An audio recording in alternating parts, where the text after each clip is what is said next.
صدق اللہ العلی العظیم رب انزلنی منزلا مبارکا وانت خیر المنزلین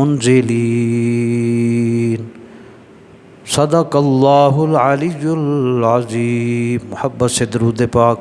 الصلاۃ والسلام علیک یا سیدی یا رسول اللہ وعلی آلک واصحابک یا سیدی یا حبیب اللہ۔ اللہ جل مجدہ کا عظیم احسان ہے، جمعۃ المبارک آج کی گفتگو کا جو موضوع ہے وہ ہے اللہ تعالیٰ کے نیک بندے جو صالحین ہیں ان میں شمولیت اللہ تعالیٰ کا بہت بڑا انعام ہے۔ اس حوالے سے قرآن و احادیث کا جب مطالعہ کیا تو ہر مسلمان نماز میں قرآنی الفاظ کے ذریعے اللہ تعالیٰ سے دعا مانگتا ہے، صراط الذین انعمت علیہم، یا اللہ مجھے انعام یافتہ اپنے پیارے بندوں کے راستہ پر چلا، کیونکہ یہ ہر مسلمان کی زندگی کا سب سے بڑا مقصد ہے۔ اب انعام یافتہ لوگوں کی ایک جماعت کون سی ہے اس کا بھی تذکرہ قرآن مجید میں کر دیا گیا۔ انعام یافتہ لوگوں کی جماعت وہ چار خوش نصیب لوگ ہیں۔ ارشاد باری تعالیٰ ہے، انعم اللہ علیہم، جن پر اللہ نے انعام کیا۔ نمبر ایک فرمایا نبیین، وہ انبیاء کرام، والصدیقین، صدیقین۔ نمبر تین والشہداء، شہداء کرام۔ نمبر چار والصالحین، اور صالحین ہیں۔ یہ چار طبقات ہیں جن کو اللہ پاک نے جن پر انعام فرما دیا اور اہل ایمان کو قیامت تک حکم دیا کہ نماز میں مجھ سے یہ دعا مانگا کرو، صراط الذین انعمت علیہم، یا اللہ ہمیں انعام یافتہ لوگوں کے راستے پر چلا۔ یہ ایک نکتہ تھا، انعام یافتہ لوگ یہ چار خوش نصیب ہیں۔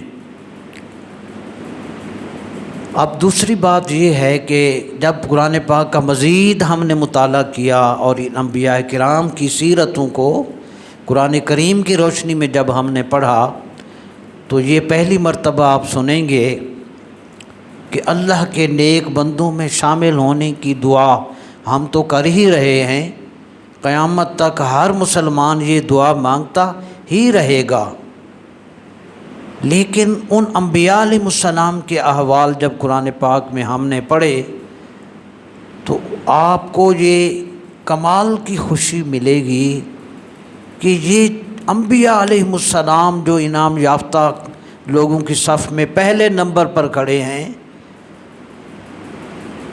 وہ بھی یہ دعا مانگ رہے ہیں، یا اللہ ہمیں صالحین میں شامل کر۔ خود صالحین ہیں، خود انعام یافتہ ہیں، وہ بھی یہ دعا مانگتے چلے گئے۔ قرآن پاک کی میں 3 انبیاء کا حوالہ دے رہا ہوں۔ ان 3 انبیاء علیہ السلام نے جب دعائیں مانگیں ان دعاؤں میں یہ دعا بھی شامل تھی۔ سب سے پہلے حضرت ابراہیم علیہ السلام کی دعا قرآن پاک کی سورہ شعراء میں ہے۔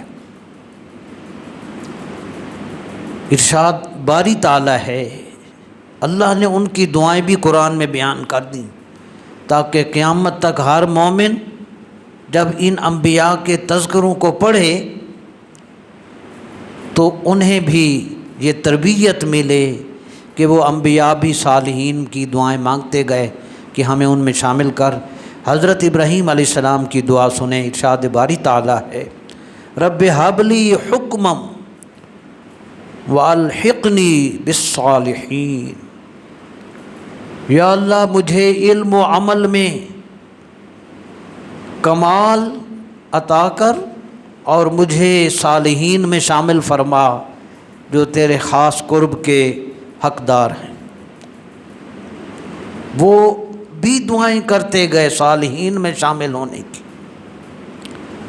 آگے دوسری دعا حضرت یوسف علیہ السلام کا، سورہ یوسف میں 101 آیت نمبر میں اللہ پاک کی یہ آیت مبارکہ ہے۔ یوسف علیہ السلام تخت مصر پر جب فائز ہوئے اور اپنی بلندیوں پر پہنچے تو پھر ان کی دعا قرآن پاک میں مالک نے بیان فرمائی۔ یوسف علیہ السلام نے دعا مانگی، انت ولی فی الدنیا والآخرہ، اے اللہ کریم تو دنیا اور آخرت میں میرا کارساز تو ہی ہے۔ ایک توفنی مسلمن، مجھے اسلام کی حالت میں وفات عطا کر، والحقنی بالصالحین، اور مجھے صالحین کی جماعت میں شامل فرما۔ نمبر 3 سنیں، یہ قرآن پاک کی سورہ یوسف کی آیت تھی، اور اب سورہ النمل 19ویں پارے میں حضرت سلیمان علیہ السلام کی دعا۔ اللہ اکبر، اتنے عظیم پیغمبر کہ اللہ نے ہوا بھی جن کے تابع کر دی تھی، پرندے بھی جن کے تابع، جنات بھی جن کے تابع، من الجن والانس والطیر، انسان بھی، جنات بھی، پرندے بھی جن کے تابع، ہوا بھی تابع۔ سورہ النمل میں جب چونٹی نے کہا یا ایھا النمل ادخلوا مساکنکم، اے چونٹیو، سورہ پوری قرآن پاک میں النمل چونٹی کے نام کی صورت، یا ایھا النمل ادخلوا مساکنکم، وہ جو چونٹیوں کی ہیڈ تھی۔ وادی نمل میں جب لشکر یوسف علیہ سلیمان علیہ السلام پہنچنے لگا، چونٹی نے جو ان کی ہیڈ تھی اپنے لشکر سے کہا، وقالت نملۃ، قرآن پاک نے اس چونٹی کی کلام کو بھی اللہ نے قرآن میں بیان کیا، اور پوری سورت کا نام سورہ النمل، چونٹی۔ معزز برادران، وہ چونٹی کہنے لگی، یا ایھا النمل، اے چونٹیو، ادخلو، اپنی بلوں میں گھس جاؤ، لا یحطمنکم سلیمان وجنودہ وہم لا یشعرون، سلیمان علیہ السلام کا لشکر آ رہا ہے، بے خبری میں تمہیں کہیں روند نہ ڈالے۔ حیرت یہ ہوئی، بس کئی میل سے وہ چونٹی کی یہ آواز سلیمان علیہ السلام نے سن لی، چونٹی کی آواز، فتبسم ضاحکا من قولہا، اور چونٹی کی اس آواز کو سن کر سلیمان علیہ السلام مسکرا پڑے۔ وقال، پھر یہ دعا مانگی، سنیں 3 دعائیں مانگی۔ برادران، پہلی دعا، رب اوزعنی ان اشکر نعمتک، اے اللہ مجھے توفیق دے کہ میں تیری ان نعمتوں کا شکریہ ادا کروں جو تو نے مجھ پر کی اور میرے والدین پر کی۔ ایک دوسری دعا کیا مانگی، وان اعمل صالحا ترضاہ، مالک مجھے توفیق دے کہ میں وہ کام کروں، ایسے عمل کروں، وہ نیک کام کروں جسے تو پسند فرما لے۔ تیسری دعا سنیں، پھر دعا مانگی، وادخلنی برحمتک فی عبادک الصالحین، اور اپنی رحمت کا واسطہ مجھے اپنے نیک بندوں میں شامل فرما۔ معزز برادران، یہ 3 دعائیں اللہ کے جلیل القدر پیغمبر مانگتے گئے صالحین کی جماعت میں شامل ہونے کی۔ اور سلیمان علیہ السلام کی ان 3 دعاؤں میں آپ غور فرمائیں، پہلی دونوں دعائیں براہ راست مانگ لیں، یا اللہ شکر کی توفیق دے، ایک، یا اللہ نیک اعمال کی، پسندیدہ اعمال کی توفیق دے، 2۔ لیکن جب صالحین میں شامل ہونے کی دعا مانگی تو سیدھی ایسے نہیں مانگا کہ وہ بھی عطا کر، نہیں، فرمایا وَأَدْخِلْنِي بِرَحْمَتِكَ فِي عِبَادِكَ الصَّالِحِينَ، یا اللہ اپنی رحمت کا واسطہ مجھے صالحین میں شامل فرما۔ معلوم یہ ہوا شکر کی توفیق بھی سب کو مل سکتی ہے، نیک اعمال بھی ہر کوئی کر سکتا ہے، لیکن صالحین میں وہی لوگ شامل کیے جاتے ہیں، نیکوں کی صف میں انہی کو سعادت ملتی ہے شامل ہونے کی جن پر اللہ کی خاص رحمت ہوتی ہے۔ یہ خاص نقطہ اس آیت سے ہمیں سمجھ آ رہا ہے۔ جہاں تک تھا کہ صالحین کی اہمیت کیا ہے، کہ انبیاء کرام جو انعام یافتہ لوگوں میں صف اول پر ہیں وہ بھی صالحین میں شامل ہونے کی دعائیں مانگتے گئے، اور صالحین میں شامل ہونے کی یہ خاص نعمت ہے جو صرف اللہ اپنی خاص رحمت سے اپنے بندوں کو یہ نعمت عطا کرتا ہے۔ اب اسی وجہ سے جب قرآن پاک کا مزید ہم نے مطالعہ کیا تو قرآن پاک نے برے لوگوں کی صحبت سے منع کیا۔ آج سوشل میڈیا کے ذریعے یہی ہو رہا ہے کہ خاندان، نسلیں ویران، ماں باپ کی پہچان ختم ہوتی جا رہی ہے، رشتے ان کی ویلیو کم ہوتی جا رہی ہے۔ اس ویرانی نے سب چیزوں کو بالکل ختم کر کے رکھ دیا۔ اس لیے اللہ نے قرآن شریف میں ہمیں حکم دیا ہر مسلمان کو کہ ایسی بری سوسائٹی، ایسے برے لوگوں کی سنگت، ایسے برے پروگرام سوشل میڈیا پر کہ جس سے تمہارا ایمان بھی جائے، تمہارا وقت بھی، تمہاری صحت بھی، تمہارے اخلاق بھی، ہر شے ویران ہو جائے اور تمہیں ذہنی مریض بنا کے رکھ دیں، اور نہ تمہیں عشاء کی خبر ہو نہ تمہیں فجر کی خبر ہو۔ اللہ نے ایسی سنگت سے، ایسی صحبت سے، ایسے دوستوں کو اٹیچ کرنے سے، ان کی کمپنی میں بیٹھنے سے، ایسے گروپ میں شامل ہونے میں اللہ نے قرآن شریف میں منع فرمایا۔ آیت سنیں، ارشاد باری تعالیٰ ہے فَلَا تَقْعُدْ بَعْدَ الذِّكْرَىٰ مَعَ الْقَوْمِ الظَّالِمِينَ، یاد آنے پر ظالموں کے پاس مت بیٹھو، بری صحبت مت اختیار کرو۔ یہاں برے لوگوں کی دوستی سے اللہ نے منع کر دیا۔ تو جب برے لوگوں کی دوستی سے منع کیا، اب تعلق کن سے رکھنا ہے؟ یہ بھی قرآن شریف میں موجود ہے۔ برے لوگوں سے بچ جاؤ جو تمہاری ساری توانائیاں ختم کر رہے ہیں، جو تمہاری صحت، تمہارا ایمان، تمہارا وقت، سب چیزیں ویران کر رہے ہیں، تمہاری جائیداد دین کو ویران کر رہے ہیں۔ بالکل ان کے قریب نہ جاؤ۔ اور کیا کن کے پاس بیٹھیں؟ سورہ الکہف کی آیت نمبر 28 میں ارشاد سن لیں، اللہ پاک نے ارشاد فرمایا وَاصْبِرْ نَفْسَكَ مَعَ الَّذِينَ يَدْعُونَ رَبَّهُمْ بِالْغَدَاةِ وَالْعَشِيِّ يُرِيدُونَ وَجْهَهُ اللہ اکبر وَلَا تَعْدُ عَيْنَاكَ عَنْهُمْ، اور اپنی جان ان لوگوں سے مانوس رکھو، ان سے دوستی رکھو، ان لوگوں سے جو صبح و شام اپنے رب کو پکارتے ہیں، اللہ کی رضا چاہتے ہیں۔ اور فرمایا اور تمہاری آنکھیں انہیں چھوڑ کر کسی اور پر نہ پڑیں، تمہارا وقت کسی اور جگہ پر نہ گزرے، ان لوگوں کی سنگت اور دوستی میں اپنا ہر لمحہ گزارو۔ یہ آیت مبارکہ اب حدیث رسول صلی اللہ علیہ وسلم آپ سن لیں گے، آپ کو سکون بھی ملے گا، میری آپ کی تربیت بھی۔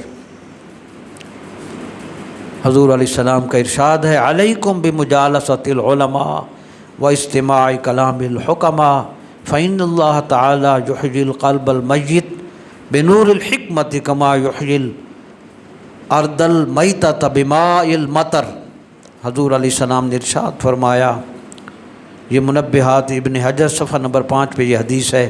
حضور علیہ السلام کا ارشاد ہے تم علماء کے پاس، اہل علم کے پاس، دین والوں کے پاس اور حکمت دانائی والے لوگوں کے پاس بیٹھنے کو، علماء کے پاس بیٹھنا اور حکمت والوں کے کلام کو سننا لازمی اختیار کرو۔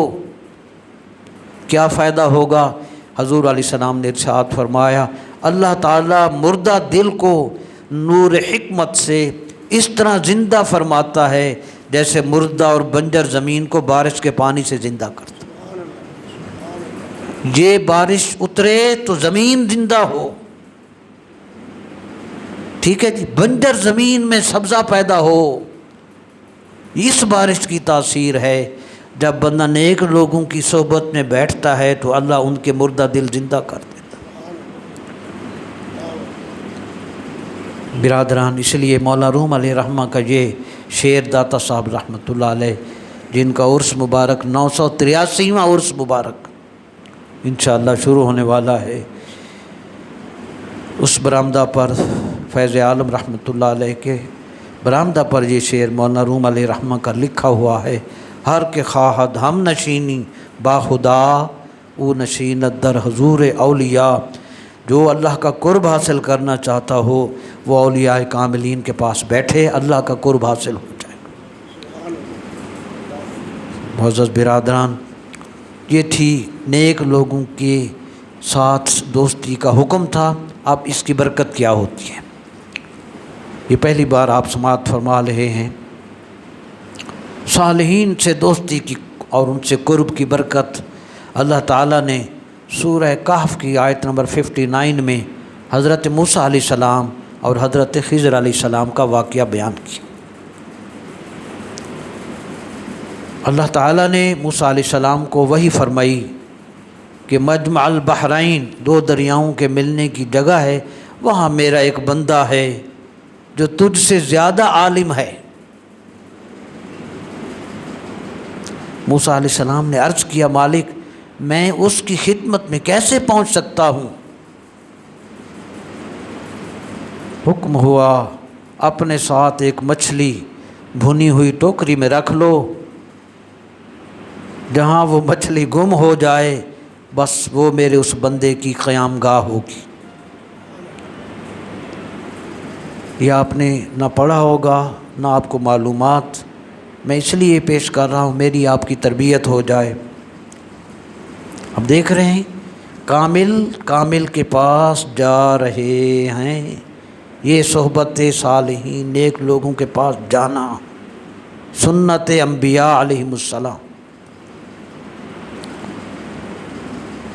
معزز برادران، موسیٰ علیہ السلام نے اپنے نوجوان ساتھی یوشع بن نون کے ہمراہ، یہ نوجوان تھے جو آپ کے ساتھ خدمت میں رہا کرتے تھے،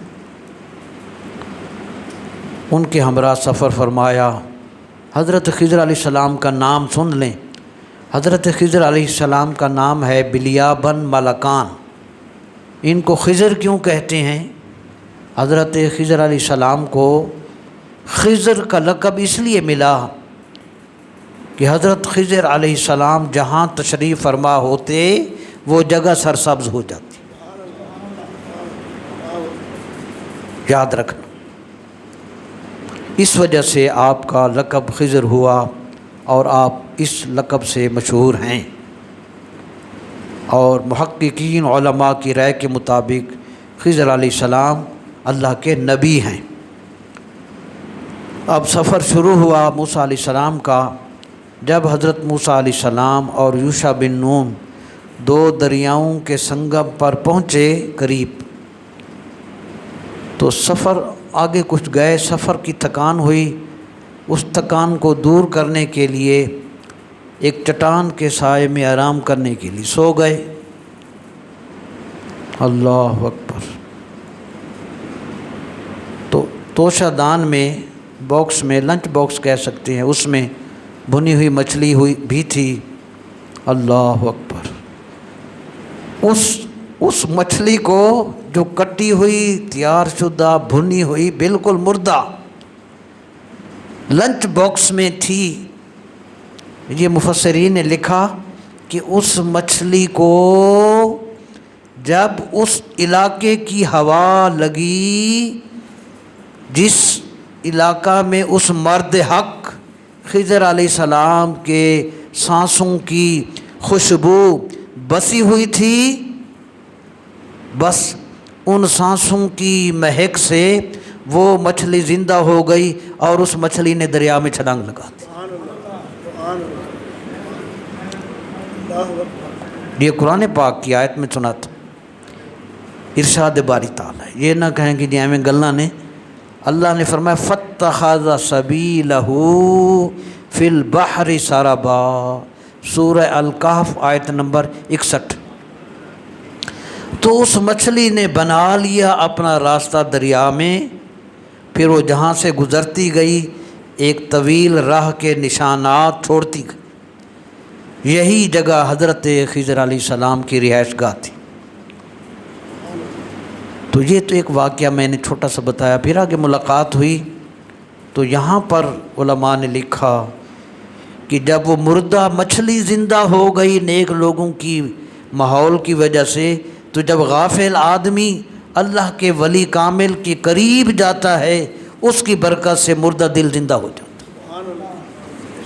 معزز برادران، اسی وجہ سے صحبت صالحین، نیک لوگوں کی سنگت، یہ قانون موجود رہا، موجود رہے گا. یہ اب آپ 20واں سپارہ شاید نے پڑھا ہوگا، تو ویسے ہم گزر جاتے ہیں. سمجھ کر جب آپ پڑھیں گے تو آپ کو یہ چیز نظر آئے گی. 20واں سپارہ سورۃ القصص آیت نمبر 29. یہ صالحین کی صحبت کا قانون انبیاء علیہ السلام کی سیرتوں میں موجود رہا کہ پیغمبر کی صحبت میں رہے.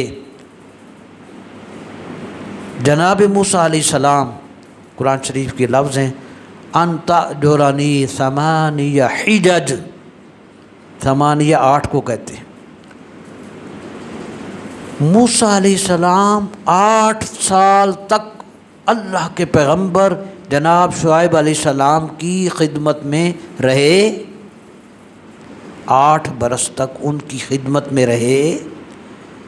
جب مکمل 8 سال ہو گئے، یہ شرط تھی، 8 سال ان کی صحبت خدمت میں رہے.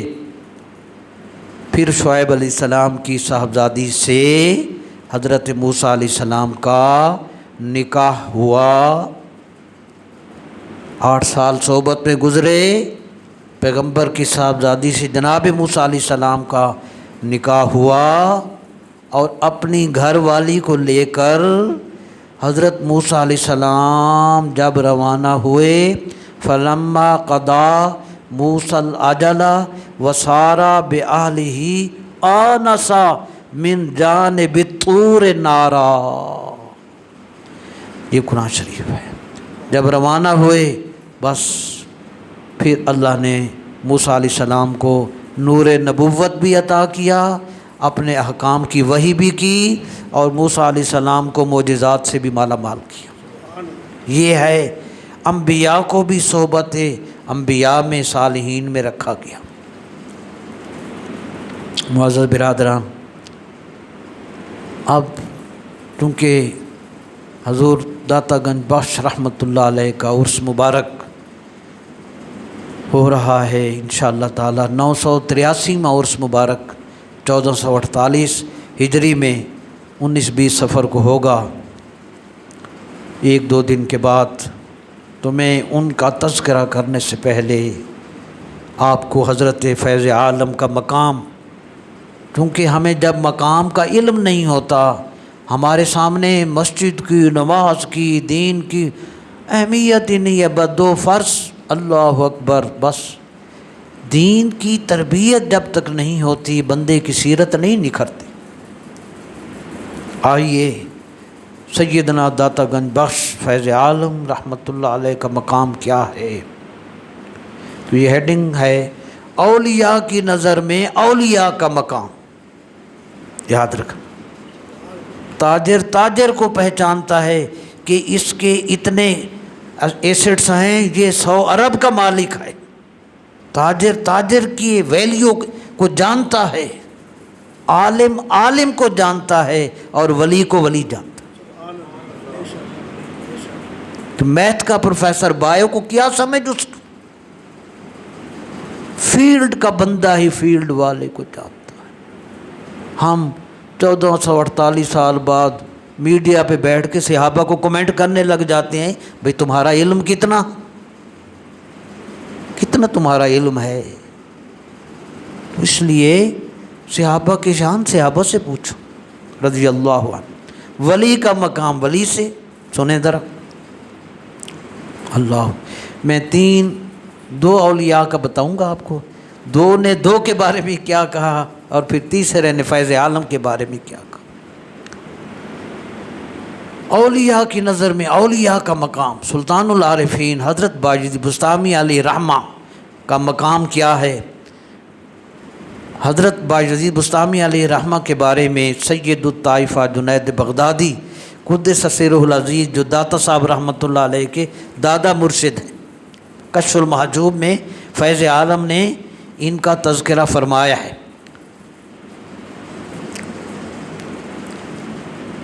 جی، حضرت جنید بغدادی رحمۃ اللہ علیہ باجدی بسطامی علیہ رحمہ کے بارے میں فرماتے ہیں کہ ہماری اولیاء کی جماعت میں باجدید بسطامی کا وہی مقام ہے جو فرشتوں کی صف میں جبریل کا مقام ہے۔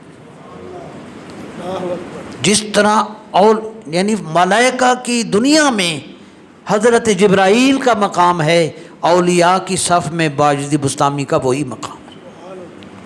آگے لکھتے ہیں، میدان توحید اور قرب خداوندی کی منزلیں طے کرنے والے اولیاء اللہ کی جہاں جا کر انتہا ہوتی ہے، باجدی بسطامی کے قرب کی وہاں سے ابتدا ہوتی ہے۔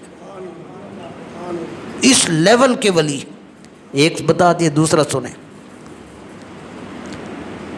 شاہ ولی اللہ محدث دہلوی رحمۃ اللہ علیہ حضرت مجدد الفسانی شیخ احمد سرہندی رحمۃ اللہ علیہ کے بارے میں کیا کہہ رہے ہیں؟ ولی کا مقام ولی کی نگاہ میں، میری نگاہ کیا ہے، مجھ جیسا کمزور، نہ علم نہ عمل نہ اخلاص، چند باتیں پڑھ کے تو بڑا کچھ بن جاتے ہیں۔ ولی کی نگاہ میں ولی کا مقام، حضرت شاہ ولی اللہ محدث دہلوی علیہ رحمہ حضرت مجدد الفسانی شیخ احمد سرہندی کے بارے میں فرماتے ہیں، یہ حوالہ کے ساتھ۔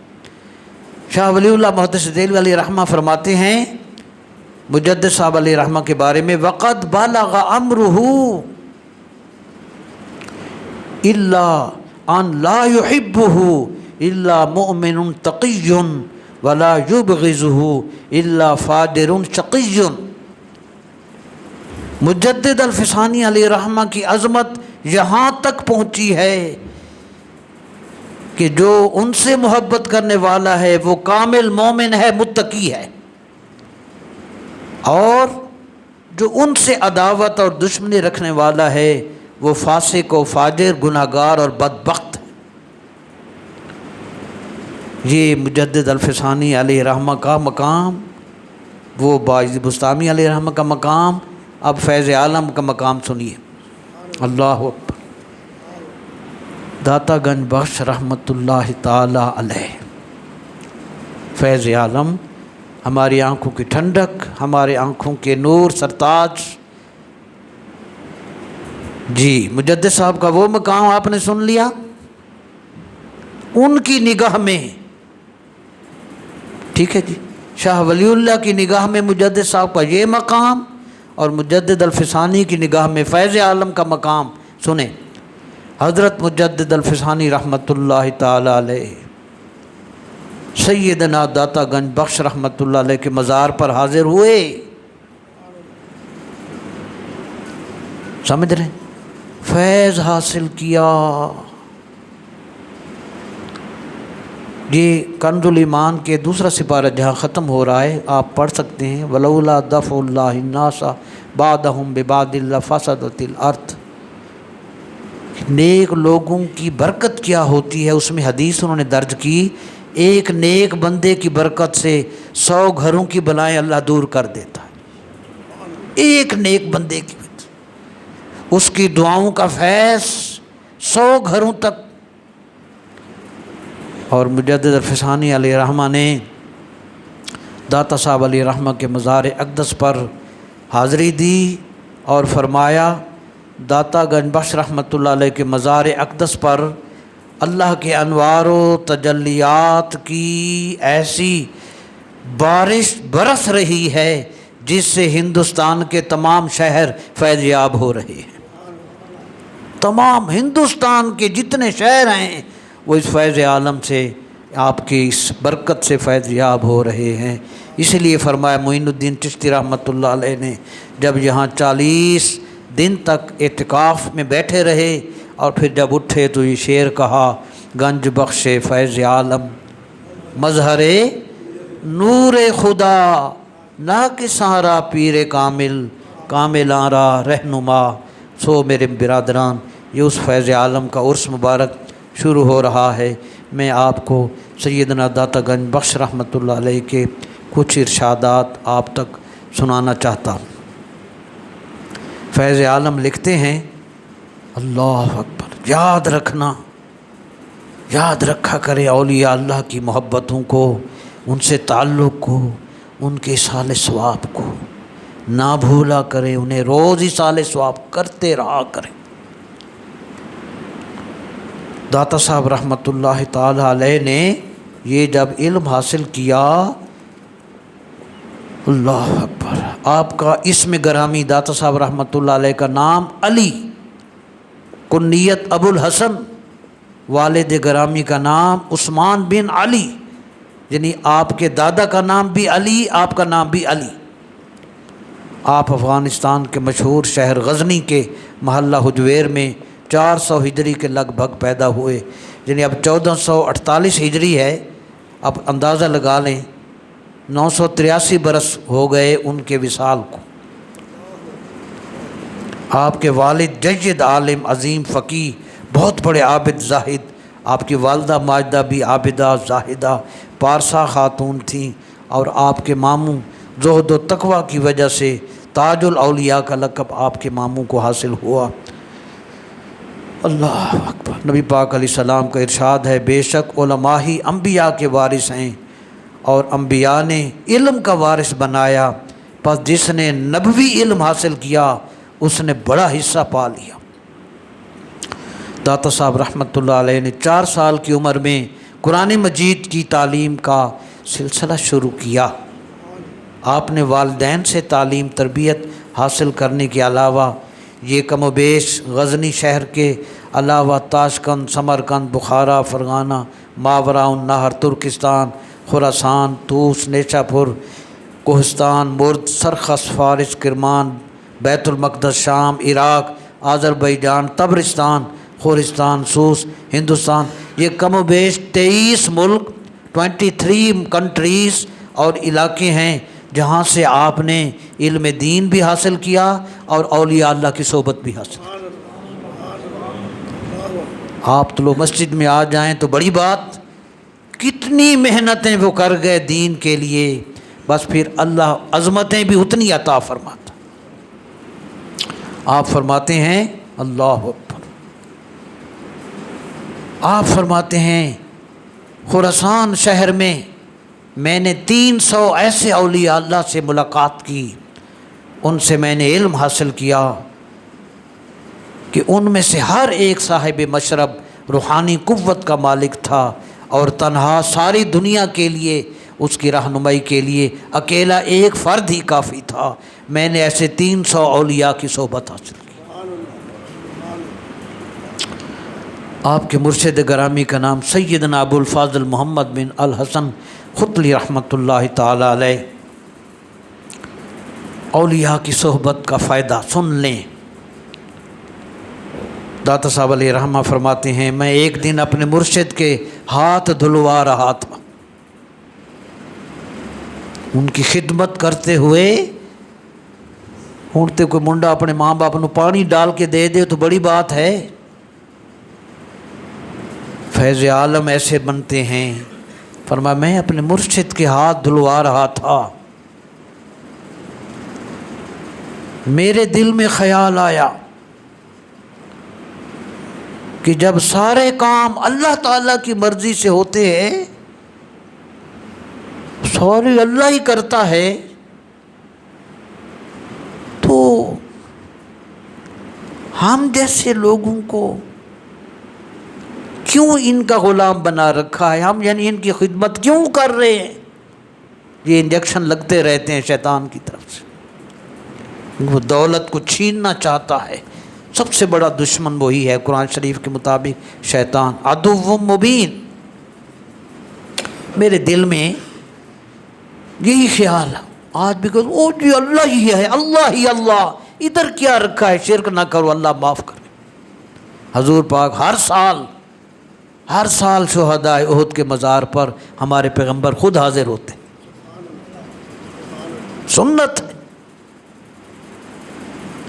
میرے برادران، فیض عالم نے لکھا کہ سارے کام جب اللہ کی مرضی سے ہیں تو ہم ان کی خدمت کیوں کر رہے ہیں؟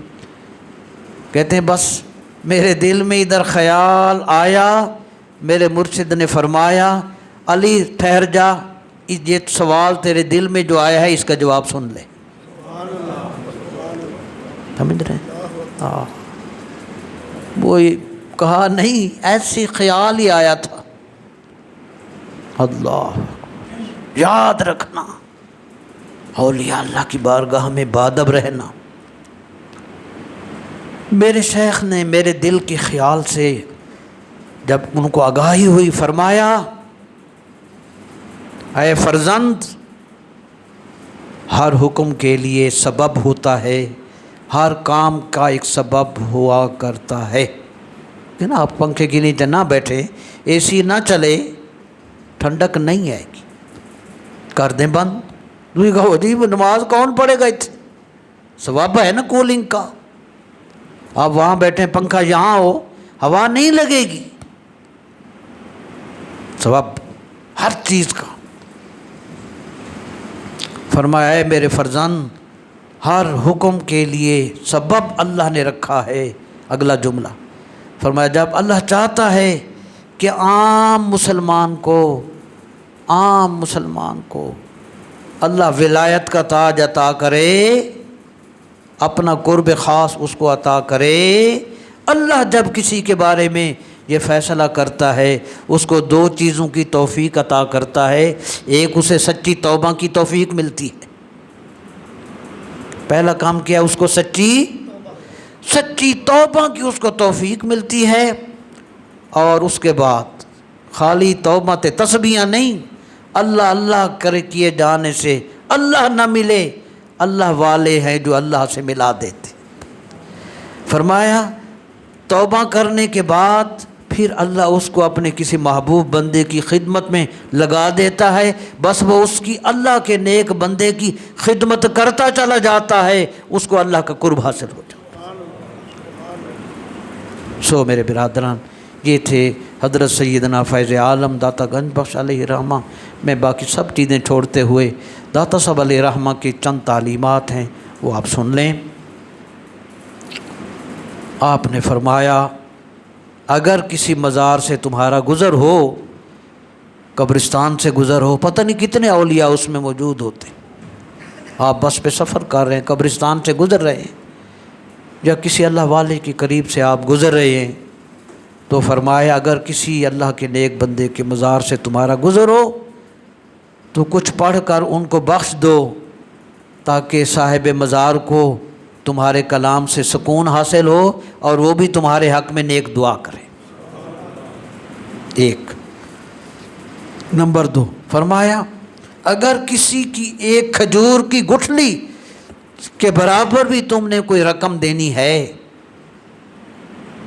اس کو حوالے کر دو، اس کا حق اس کو ادا کر دو، تاکہ دنیا سے جاؤ تو پاک صاف ہو کر جاؤ، کسی کا حق اپنے اوپر مت رکھو۔ 1 2 نمبر 3 اللہ فرمایا ماں باپ کو قبلہ و کعبہ سمجھنا چاہیے۔ اگلا جملہ اگر مشکل کے وقت ماں باپ کی قبر پر جا کر دعا کی جائے، اللہ تعالیٰ اس کی مشکل کو حل کر دیتا ہے۔ یہ قبر کی برکت، ویسے خدمت کی تو بات ہی اور ہے۔ اسی لیے اللہ نے فرمایا یسألونک ماذا ينفقون، آپ سے محبوب پوچھتے ہیں کیا خرچ کریں، قل محبوب فرما دیں ما انفقتم من خیر فللوالدین، جو بھی بھلائی یا کوئی چیز خرچ کرنے لگے ہو، سب سے پہلے حقدار کون ہیں؟ فرمایا والدین کو، سب سے پہلے ان کی طرف تمہاری خیر جانی چاہیے۔ والاقربین بعد میں رشتہ دار، پھر والیتاما والمساکین۔ اللہ نیکسٹ فرمایا، یہ انہوں نے اپنی کتاب میں مجھ سے ملا، میں نے درج کیا، لقمان حکیم سے نقل کرتے ہوئے لقمان حکیم کا قول نقل کیا، فرمایا میں نے بہت سے پیغمبروں کی اور اللہ کے نیک لوگوں کی خدمت کر کے 7,000 باتیں میں نے منتخب کی، اور ان 7,000 میں سے پھر 7 باتیں میں نے چن لیے، وہ 7 یہ ہیں، چن لیں آپ بھی۔ فرمایا نمبر 1، نماز میں کھڑے ہوں تو دل کو سنبھالے رکھو، جب کسی کے گھر جاؤ تو آنکھ کو سنبھالے رہو، جب غصہ میں آ جاؤ اپنے آپ کو سنبھالے رہو، اور اللہ تعالیٰ کو کسی بھی حالت میں مت بھولو۔ نمبر 5، موت کا خیال دل سے کبھی نہ نکلے۔ نمبر 6، کسی کے ساتھ نیکی کرو تو بھلا دو، تمہارے ساتھ کوئی برائی کرے اس کو بھی بھلا دو۔ یہ تھے ان پیاروں کی ارشادات درود پاک کے بارے میں، حدیث رسول صلی اللہ علیہ وآلہ وسلم۔ اللہ اکبر۔ درود پاک پڑھنے والے سدا آباد رہتے ہیں دنیا آخرت میں، اور جو میرے محبوب پاک پر درود پاک نہ پڑھیں، اللہ اکبر۔ حضور علیہ الصلوۃ والسلام کا ارشاد ہے، عن عبداللہ بن جراد رضی اللہ تعالی عنہ عن النبی صلی اللہ تعالی علیہ وسلم قال من ذکرت عندہ فلم یصلی علی دخل النار، جس شخص کے پاس مجھ محمد کا ذکر ہو اور وہ مجھ پر درود پاک نہ پڑھے تو وہ دوزخ جائے گا، صلی اللہ علیہ وسلم۔ نمبر 3، فرمایا من الجفاء ان اذکر عند رجل فلا یصلی علی، جی فرمایا یہ جفا اور زیادتی اور ظلم ہے کہ میرا ذکر کسی شخص کے پاس ہو اور مجھ پر درود پاک نہ پڑھے۔ تیسرا حکم ارشاد فرمایا، قال رسول اللہ صلی اللہ عن جابر رضی اللہ تعالی عنہ قال رسول اللہ صلی اللہ تعالی علیہ وآلہ وسلم من ذکرت عندہ فلم یصلی علی فقد شقیہ، جس کے پاس میرا ذکر ہو اور اس نے مجھ پر درود پاک نہ پڑھا وہ بدبخت ہے۔ اللہ تعالی ہم سب کو درود پاک پڑھنے کی توفیق عطا فرمائے، آمین۔